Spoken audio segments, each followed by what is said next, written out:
Bonjour à tous et merci de nous retrouver à 10h50 pour l'Instant R, votre parenthèse matinale. On va parler bien-être, on va faire de belles rencontres et on va mettre en lumière de belles initiatives. Regardez par exemple cette maison à Montpellier entièrement dédiée aux adolescents. Ici, tout est fait pour aider celles et ceux qui sont en perte de repères, un lieu où on accompagne les ados à traverser cette période de la vie souvent délicate. On visitera également le plus gros élevage de percherons d'Europe. Il est situé dans l'Orne et sur place, les éleveurs produisent du lait de jument frais et en poudre, mais aussi toute une gamme de produits cosmétiques à base de lait de jument. Et c'est étonnant, vous verrez. Et des produits que l'on peut acheter la plupart du temps directement chez les producteurs. Les circuits courts nous séduisent de plus en plus, nous, consommateurs. Et des produits frais avec des prix abordables. Mais ce n'est pas toujours possible de se rendre dans les fermes. Alors, y a-t-il d'autres solutions? Si oui, lesquelles? Eh bien, on vous les donne dans notre instant pratique.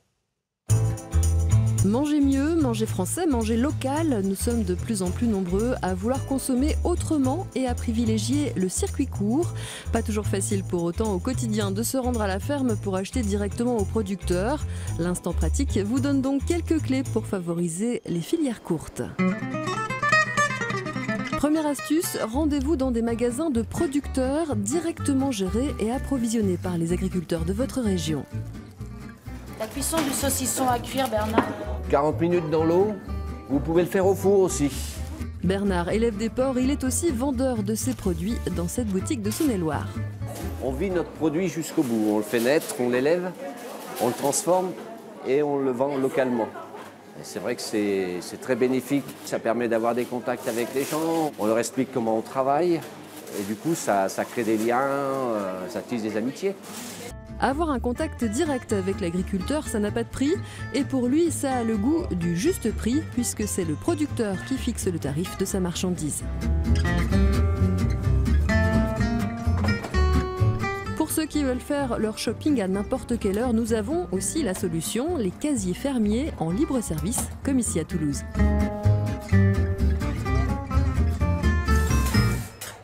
La qualité est vraiment au rendez-vous et les prix sont vraiment comparables à des produits de qualité ou même d'ailleurs pas de qualité dans les grandes surfaces. Donc vraiment on y gagne sur tous les plans.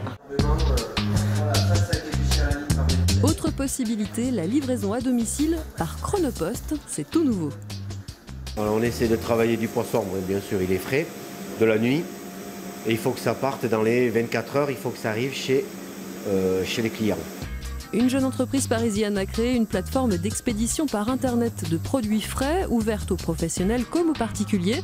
Elle est déjà plébiscitée par de grands chefs parisiens qui commandent directement les poissons de ce patron pêcheur de Saint-Jean-de-Luz. On s'affranchit des intermédiaires sur le poisson qui peuvent être le marailleur, le grossiste à Rungis et puis le poissonnier. Sur certaines pêches, on peut s'en passer et donc du coup on a un prix qui peut être quasi 50% moins cher. En circuit court, il n'y a qu'un seul intermédiaire au maximum entre le producteur et le consommateur, quel que soit son âge, car les enfants aussi ont droit aux produits issus de leur région. Les cantines scolaires s'approvisionnent de plus en plus en local. Il faut dire que d'ici à 2020, elles devront utiliser 40% de produits issus des circuits courts. Il est évident que les produits qui n'ont pas voyagé sont de meilleure qualité que les autres. Et puis l'autre raison, c'est de favoriser l'économie locale. On récapitule pour privilégier les circuits courts. Rendez-vous dans les magasins de producteurs qui mettent en avant une agriculture de proximité ou commandez directement sur Internet vos produits frais d'exception livrés à domicile. Enfin, sachez qu'à la cantine, on passe le même message qu'à la maison. Manger local, c'est bien meilleur pour le palais et pour la survie de nos exploitations agricoles. Oui, c'est essentiel. Et pour revoir cet instant pratique, eh bien c'est très simple. L'émission est visible en replay sur France.tv. On rejoint Montpellier maintenant pour découvrir une maison entièrement dédiée aux ados.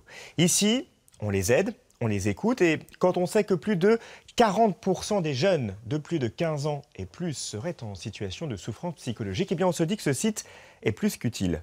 C'est l'instant dossier. Nous l'appellerons Angèle pour préserver son anonymat. À 17 ans, cette jeune fille entre pour la première fois dans la maison des adolescents de Montpellier. Suite à des problèmes de famille, donc j'ai appelé beaucoup de numéros, etc. Et en fait, c'est l'endroit qui est le mieux orienté pour nous, les jeunes, on va dire. J'ai attendu 5 minutes et puis quelqu'un m'a reçu, on a discuté de moi et de savoir qu'est-ce que je venais chercher ici. Ici, il y a toujours quelqu'un pour recevoir un adolescent. Éducateur, psychologue, assistante sociale ou infirmière, comme Agnès Évariste ce jour-là. Les professionnels se relaient tous les après-midi pour assurer ce premier accueil, la base du travail de la maison des adolescents. C'est surtout un balayage assez général de leur situation familiale, sociale, amicale, de leurs ressources, de leurs difficultés. Mais vraiment l'idée c'est que les choses elles viennent d'eux et vraiment il n'y a pas de situation particulière. La seule généralité c'est d'être adolescent. Après ce premier entretien, l'adolescent revient sur rendez-vous une dizaine de jours plus tard, rencontrer ici même le professionnel qui correspond à ses besoins. Il peut aussi être accompagné vers une autre structure, plus adaptée à ses demandes.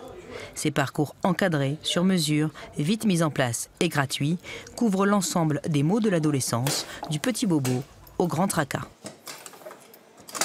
Il y a des choses qui font partie du processus de l'adolescence. C'est normal qu'on ait envie de se détacher de ses parents et donc que des fois il y a une forme un peu d'opposition, voire d'agressivité envers les parents. Après, c'est dans les proportions. Ça dépend où on met le curseur, quoi. Il y a des choses qui font partie du processus de l'adolescence. Il y a des choses qui pourraient relever plutôt de comportements compliqués, voire pathologiques, et qu'il faut prendre en compte. Pour évaluer ce mal-être, la maison des adolescents s'appuie sur une équipe pluridisciplinaire. L'expérience des médecins se conjugue à celle des travailleurs sociaux. Les psychologues essaient l'art-thérapie ou le massage. Tout est bon pour encourager l'adolescent à s'ouvrir. Tu portes un peu trop de choses sur tes épaules, en dehors de ton cartable. Si l'adolescent, en fait, à travers ses mémoires corporelles, a besoin d'exprimer quelque chose, ben on est là en neutralité, simplement comme une personne bienveillante pour accueillir ces mémoires qui se libèrent, en fait, ou ces émotions qui se libèrent. Je n'allais plus au lycée non plus, du coup c'était pour m'aider à...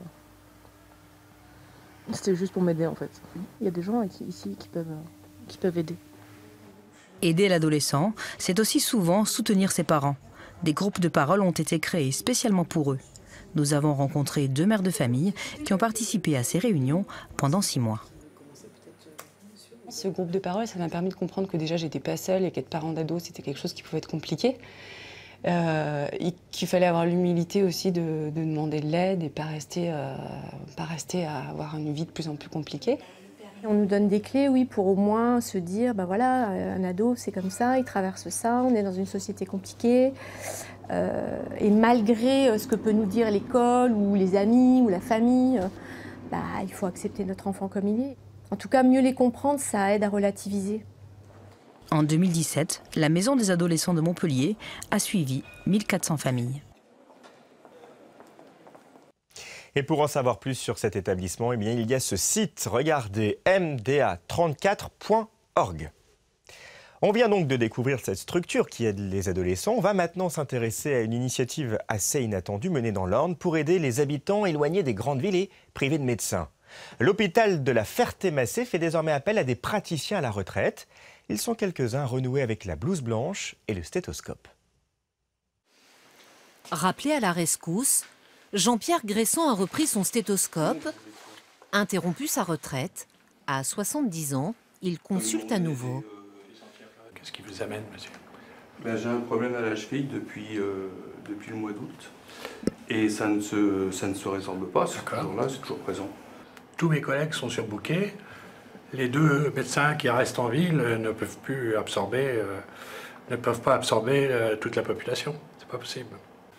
Sa propre salle d'attente ne désemplit pas. Ça fait au moins 6 ans que je n'ai pas été voir un docteur. Ou plus. Pourquoi?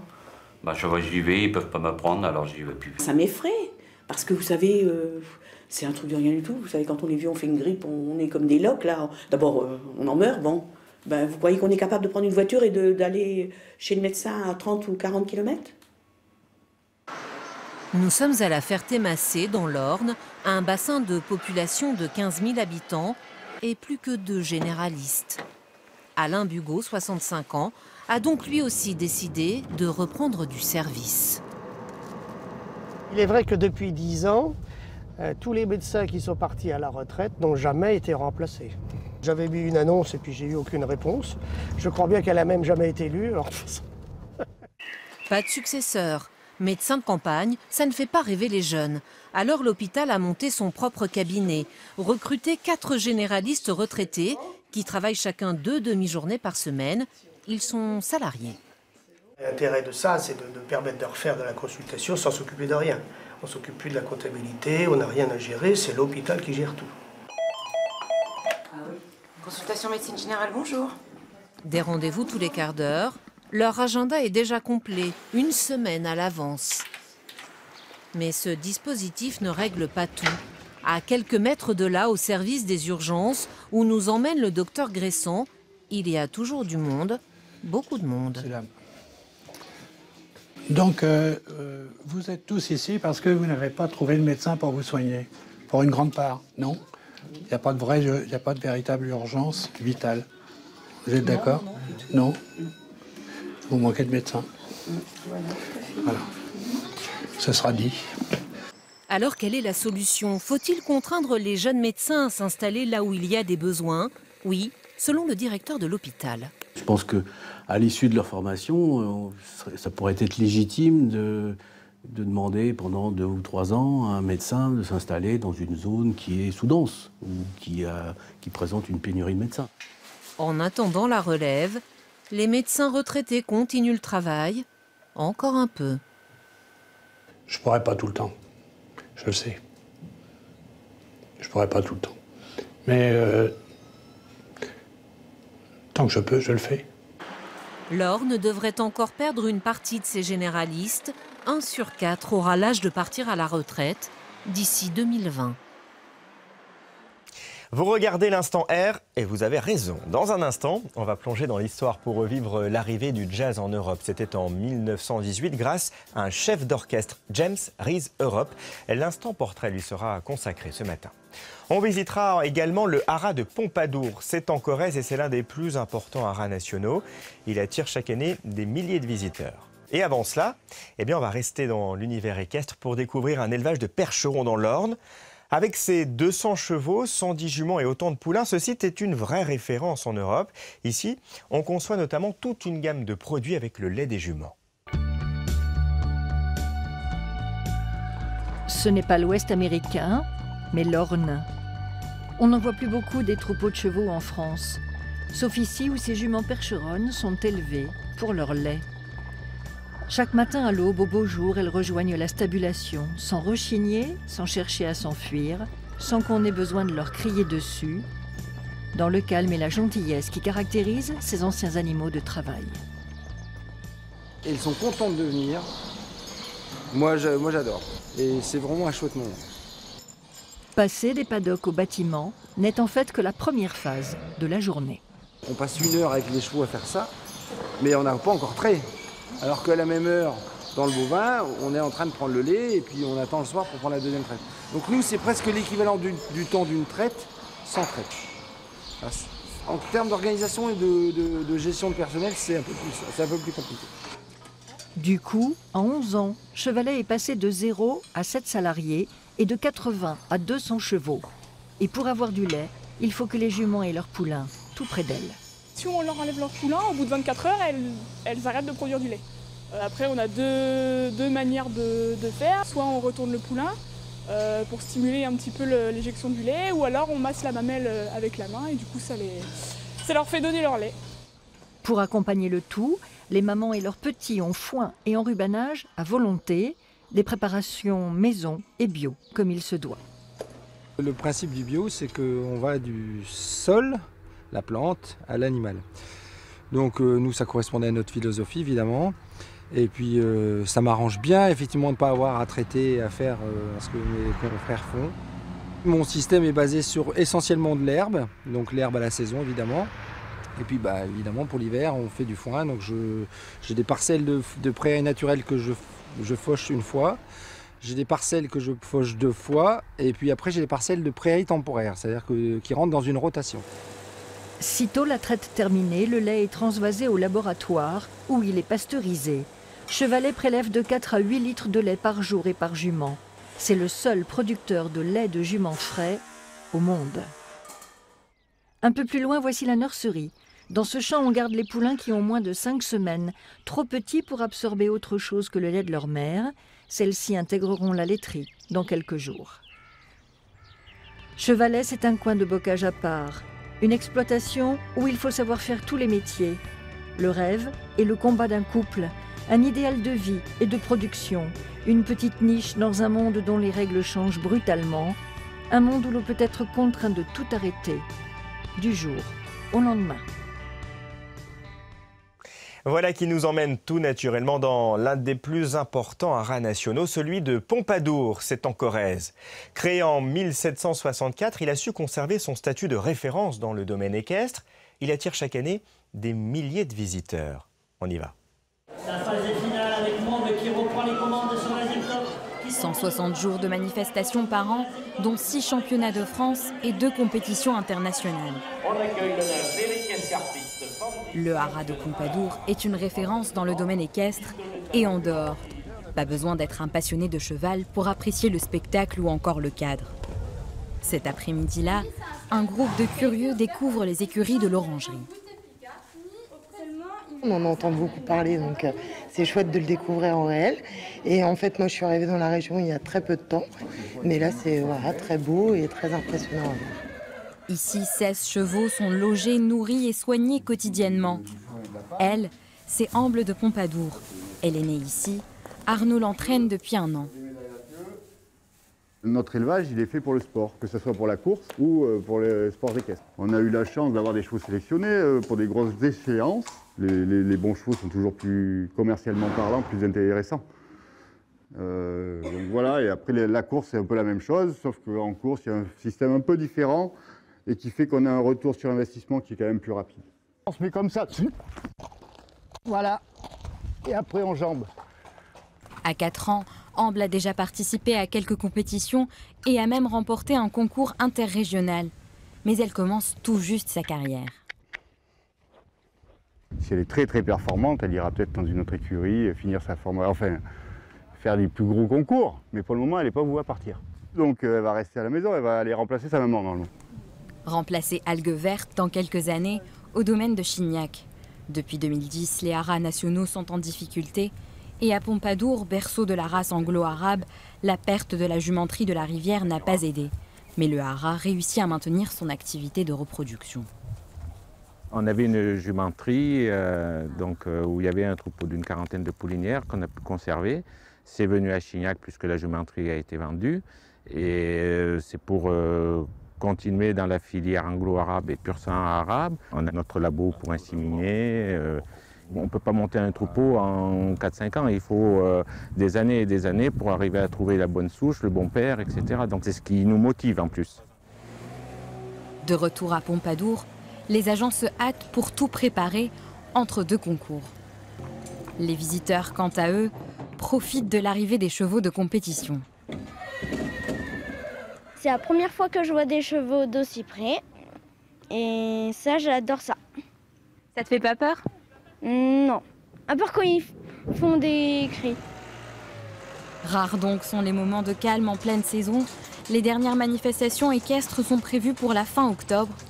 Et ça recommence dès le mois d'avril. Et si vous souhaitez en savoir un peu plus sur le fonctionnement de ces haras ou organiser des visites, par exemple, il y a ce site, regardez, c'est ifce.fr, vous trouverez plein d'infos pratiques. On va parler musique maintenant avec du jazz, le jazz qui a commencé à résonner en Europe au tout début de l'année 1918. Le premier concert en salle a été donné à Nantes sous la baguette d'un chef d'orchestre, James Reese Europe, un musicien, un soldat, mais aussi un militant pour les droits civiques des Noirs américains. C'est notre instant portrait.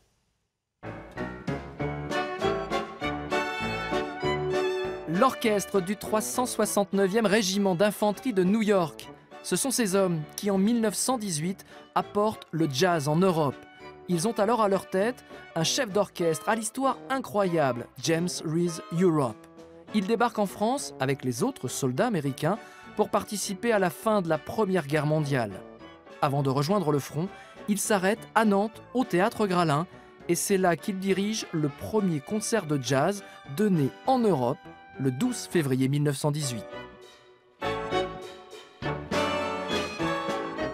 Un siècle plus tard, sur la même scène, des musiciens lui rendent hommage avec un programme largement inspiré de son répertoire, révolutionnaire à l'époque. Ce qui était extrêmement nouveau, c'est que c'était la première fois, effectivement, pile jour pour jour, il y a 100 ans, qu'une telle musique, donc avec des nouveaux codes, une façon de jouer pulsative, arrivait en Europe.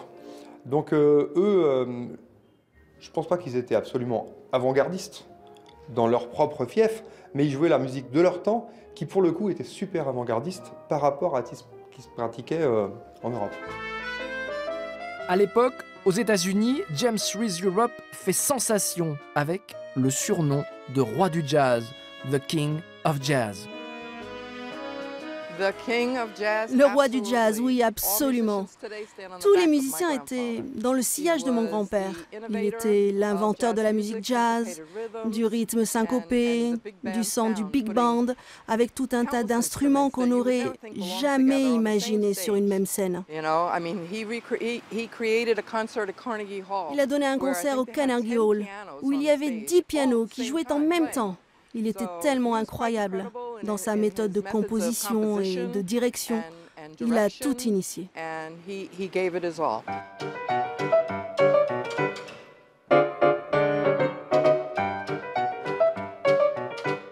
Ce n'était pas seulement un homme qui jouait de la musique et qui a amené ce nouveau style musical appelé jazz en Europe, mais il a aussi combattu en tant que soldat dans l'armée et il a soutenu nos amis pendant la Première Guerre mondiale. Dans l'Amérique d'alors, c'est la ségrégation. Et dans l'armée des États-Unis, les soldats noirs ne sont pas autorisés à porter une arme. Alors c'est sous l'uniforme français que le lieutenant James Reese Europe peut participer au combat. James Reese Europe, il a été dans les tranchées, il y a des documents qui le prouvent, il y a des photos, il a été blessé au combat, il a subi l'attaque au gaz en juin 18, donc il a été hospitalisé. Il a été commandant d'une compagnie de mitrailleurs, donc en tant qu'officier, il était lieutenant. Il a commandé des hommes, il a commandé des attaques, donc tout ça c'est vérifié. Par contre, il n'a pas été au front aussi longtemps que ceux qui n'étaient pas musiciens. Après quelques valeureux combats et beaucoup de concerts, c'est en héros que James Reese Europe revient avec son régiment sur le sol américain. Il participe à une grande parade jamais vue dans les rues de New York au tout début de l'année 1919. Il profite de sa renommée pour prendre un orchestre qu'il additionne de cuivre, ce qu'il n'avait pas avant de partir, et il l'appelle l'orchestre des Hellfighters. Et avec ça, il organise une grande tournée aux États-Unis dans l'année 19. Et puis il projette une tournée en Europe. Et malheureusement, il est assassiné par un de ses musiciens, son batteur, dans les loges d'un concert en mai 1919 à Boston. Le cercueil de James Reese Europe est porté par les Harlem Hellfighters lors de grandes funérailles publiques dans les rues de New York le 13 mai 1919. Rapidement, il y a des musiciens qui prennent la place qu'il avait laissée libre, c'est-à-dire Louis Armstrong, Duke Ellington, et puis bien sûr Sidney Bechet, qui commencent des carrières époustouflantes. Et donc, très rapidement, le nom de James Reese Europe va disparaître de la biographie officielle du jazz, malgré la notoriété qu'il a eue de son vivant. Et c'est un siècle après son concert historique que James Reese Europe revient sur le devant de la scène, à Nantes, au Théâtre Gralin. Une plaque à sa mémoire est dévoilée en présence de personnalités et de membres de sa famille venus spécialement des États-Unis pour l'occasion.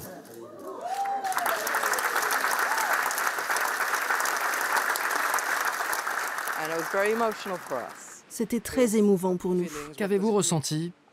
J'étais surtout fière et heureuse de cette reconnaissance pour mon grand-père. Aux États-Unis, c'est plus discret. Ici, en France, quand on prononce notre nom, Europe, on nous dit « Ah, vous êtes de la famille ». Ici, il y a une grande admiration pour notre grand-père. Ça se voit, ça se sent et ça nous fait du bien. You are Le concert hommage donné à Nantes a redonné un nouveau souffle à l'œuvre et à l'histoire de James Reese Europe. Mort à 39 ans, l'homme a marqué son époque par sa musique et aussi par son engagement militant pour les droits civiques. Il avait créé aux États-Unis en 1910 le premier syndicat de musiciens afro-américains. Le premier roi du jazz était aussi surnommé par certains le Martin Luther King de la musique. We stumble and we do not understand. Oui, un très beau reportage signé France 3 Nantes pour saluer le centenaire de l'arrivée du jazz en Europe. Et demain encore, on vous offrira de beaux sujets tournés par l'ensemble des rédactions régionales de France 3, car c'est ça l'Instant R. On parlera bien-être, on fera des découvertes et on tentera de répondre à des problématiques que vous rencontrez dans votre quotidien. On vous donnera des clés, par exemple, pour savoir conduire par tous les temps. Avec l'arrivée de l'automne, ça peut servir. Merci, très belle journée à vous, à demain.